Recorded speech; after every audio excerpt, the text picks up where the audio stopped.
Je reviens à cette compo, je ne sais pas ce que tu en as pensé toi Kevin. Donc là c'était vraiment un 4-3-3 pour le coup.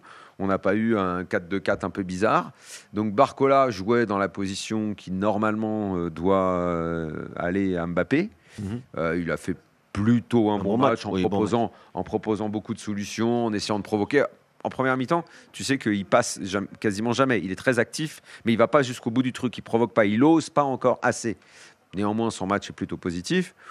Mais bon, ok, ce 4-3-3 qui a un peu ronronné, mais avec des positions, je répète, qui moi De je toute suis pas façon, convaincu. si tu regardes, je conseille à nos auditeurs qui regardent qui vont peut-être regarder le replay du match.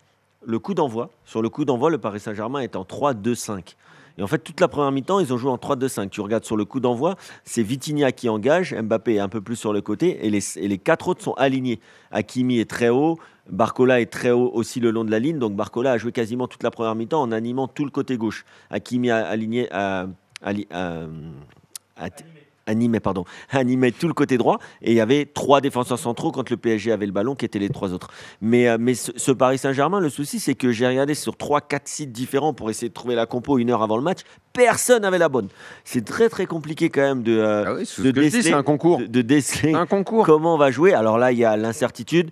Alors nous, on se demandait, Daniel, avant le match, est-ce que tu penses que c'est une compo pour préparer Dortmund ou Mais, ou pour au mais, contraire mais qui est capable de ménager dire ça? certains joueurs pour Mais Dortmund? qui est capable de dire ça?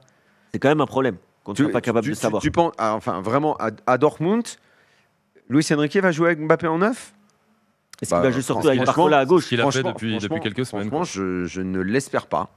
Je ne l'espère pas. Je veux qu'il y Surtout ait un quand tu as neuf. Ramos Je veux sur qu'il y ait le banc, Ramos ou en neuf. Colomoni. Je veux qu'il mette un mec à droite, que ce soit Lee ou Colomwani. Pour moi, Colomoni, Mbappé, c'est un mec qui peut jouer sur un côté. D'ailleurs, il a été très bon aujourd'hui sur un côté. qu'il Et contrairement à ce que tu as dit qu'il une le fois, il va fasse. très vite, hein, Colomoni, attention. Qu'il le fasse, mais d'abord à 3 au milieu. Donc, bon, Zahir Emery étant revenu ce soir, on peut imaginer qu'il sera titulaire Il est entré à l'heure de mercredi. jeu. Ouais. Et Voilà. Marquinhos est sorti d'ailleurs au même moment. Donc, Il était titulaire. on aura une équipe avec probablement Ugarte, Vitinha, Zahir Emery, Vitinha qui est Skriniar, toujours très bon. Quand même. Marquinhos. Vitinha qui est toujours plutôt bon. Toujours bon, et j'espère qu'on aura Mbappé dans sa position préférentielle et qu'on va arrêter avec le délire de vouloir le faire jouer neuf. Après, c'est clair que, en tout cas, pour aller dans le sens là de Frédéric Antonetti, moi, je n'aime pas Kylian Mbappé en neuf avec le ballon. Il n'a pas de jeu de tête, il n'est pas bon dos au jeu. C'est un joueur qui doit fuir et qui doit prendre la profondeur. Mais par contre, c'est vrai que avec le ballon, quand il est sur un côté, c'est quand même un souci parce que tu dois décaler Vitinha, parce que lui fait pas l'effort, même s'il est capable de le faire, l'effort sur 90 minutes dans un match coup près, quand même, faut pas abuser.